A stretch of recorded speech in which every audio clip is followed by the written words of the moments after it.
राज्यातील नेत्यांकडून विधानसभेची तयारी सुरू. पवार, देवेंद्र फडणवीस यांनी व्यक्त केला विजयाचा विश्वास.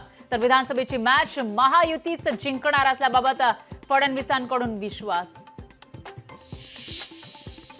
पंतप्रधान मोदींकडून एक झाड आईच्या नावे अभियानाची घोषणा. प्रत्येकानं आपल्या आईच्या नावे झाडं लावण्याचं पंतप्रधान मोदींचं मन की बात मधून आवाहन.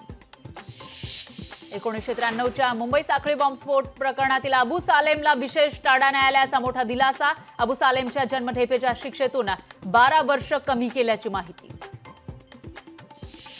पिंपरी चिंचवडमध्ये राष्ट्रवादी पक्षाच्या अजित पवार गटाला धक्का बसण्याची शक्यता. अजित पवार गटाच्या 16 नगरसेवकांनी रात्री उशिरा शरद पवारांची भेट घेतल्याची माहिती. नाशिकमध्ये 2 जणांमुळे इंद्रायणी नदी पुन्हा फेसाळली. मुख्यमंत्र्यांकडून इंद्रायणी नदीची पाहणी, मात्र मुख्यमंत्र्यांची पाठ फिरताच नदीत पुन्हा दूषित पाणी सोडल्याचं उघड. छत्रपती संभाजीनगरमध्ये केंद्रीय जीएसटी विभागाच्या 638 जणांना नोटिसा. 3 वर्षांपासून 249 कोटींचा जीएसटी भरणा न केल्यानं नोटीस. रेल्वे प्रवाशांच्या तक्रारींचा निपटारा त्वरित करण्याच्या रेल्वे मंत्री अश्विनी वैष्णव यांच्या रेल्वे प्रशासनाला सूचना. पावसाळ्यात लोकल सेवा सुरळीत सुरू राहण्यासाठी उपाययोजना करण्याचेही निर्देश. 13 जुलैच्या संभाजीनगरमधील मनोज रांगेंच्या महासंवाद रॅलीला ओबीसी नेत्यांचा विरोध. संभाजीनगरमधील ओबीसी नेते पोलीस आयुक्तांना देणार निवेदन.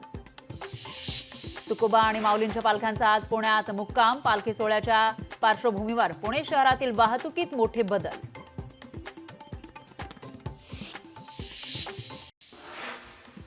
मुंबई सत्र न्यायालयातील न्यायाधीशांची बदली. न्यायाधीश राहुल रोकडेंची दिंडोशीतील सत्र न्यायालयामध्ये बदली. सॅन रेल्वे ओव्हरब्रिज अवजड वाहनांसाठी बंद. पावसाळ्यामध्ये रेल्वे पुलाची अवस्था पाहता हा पूल अवजड वाहनांसाठी केला बंद. कोल्हापुरात पोलीस ऍक्शन मोडवर. मोरवाडी आणि मोतीनगरमध्ये पोलिसांची छापेमारी. अवैध गावठी दारूच्या हातभट्ट्या पोलिसांनी केल्या उद्ध्वस्त. नाशिक शहरामध्ये डेंग्यूचा प्रादुर्भाव वाढला. महिनाभरात डेंग्यूचे 161 रुग्ण.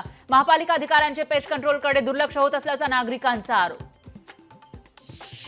यवतमाळच्या दिग्रस भिवंडी बस स्थानकाच्या आवारात पावसाच्या पाण्यानं तळ्याचं स्वरूप. बस आगारातील अधिकाऱ्यांनी आणि प्रशासनानं लवकर पाण्याचा निचरा करावा, नागरिकांची मागणी.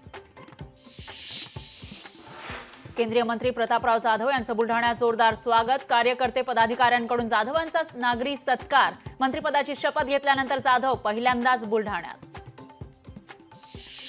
खासदार सुप्रिया सुळेंनी संत तुकाराम महाराजांच्या पादुकांचं घेतलं दर्शन. यावेळी राज्यातील शेतकरी सुजलाम सुफलाम हो अशी प्रार्थना केल्याची त्यांनी दिली माहिती. कोल्हापुरात अधिक परताव्याचा आमिष दाखवून सॉफ्टवेअर इंजिनियरला 1.25 कोटींचा गंडा. गांधीनगर पोलीस ठाण्यामध्ये 6 संशयितांविरोधात गुन्हा दाखल. सांगलीच्या मटण मच्छी मार्केटचं रूपुडं पालटणार. शासनाकडून 8 कोटी रुपयांचा निधी मंजूर. आयुक्त शुभम गुप्ता यांच्याकडून पालिकेच्या पथकासह मच्छी मार्केटची पाहणी. कोल्हापूर जिल्ह्यामध्ये पावसाचा जोर कायम. पंचगंगा नदीची पाणी पातळी 17 फुटांवर पोहोचली तर 6 बंधारे पाण्याखाली गेल्यानं बंधाऱ्यावरील वाहतूक बंद. साताऱ्यातील पाटणमध्ये लेंडोरी गावात गरिबांच्या धान्यावर विक्रेत्याचा डल्ला. रात्री होणारा रेशनमधील काळा बाजार नागरिकांनी केला उघड. छत्रपती संभाजीनगर स्मार्ट सिटीसाठी केंद्राकडून 9 महिने मुदतवाढ. 31 मार्च 2025 पर्यंत कामं पूर्ण करावी लागणार. चिखलदऱ्यातील भीमकुंड धबधबा 2 दिवस राहणार बंद.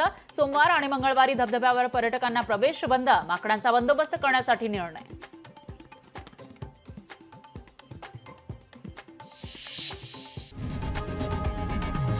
लोकशाही मराठी ऐका, पहा, जागरूक रहा.